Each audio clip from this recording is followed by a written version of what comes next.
त्रास होता सर. 4 महिने झाले आमचे पेमेंट नाही येतं. आमचे सगळे लोक असं शांतपणे बसलेले आहेत. बघा या सरांनी आमच्यासाठी एवढं हे करालेत, त्यांना मी कोटी कोटी धन्यवाद देते. आणि माझ्या सगळ्या कामगार बंधूंकडून सर ते आमच्यासाठी खूप करायला लागलेत. आणि आमचं घर कसं चालतंय, आम्ही काय खातो, आम्ही काय पितो, एक एक लोक पिंड बेचतात सर. आणि कसे उपाशी पोटी गपचूप काम करतात, कुणालाच काही बोलत नाही, वाटेल तसं काम करून जातात सर. आणि आमची सेवा खूप चांगली आहे. तुम्ही स्वतः येऊन आमच्या कामाकडे लक्ष द्या. आणि आमच्या पोटाकडे आम्ही काय खातो, भाड्याची घरं आम्हाला भांडे बाहेर पडले ते का पाहिजे.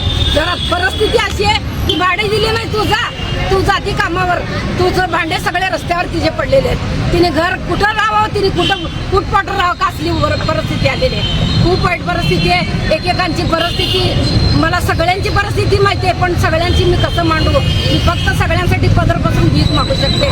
तुम्ही जे आहे ते आमचं पगार द्या, एवढंच मी मागतो.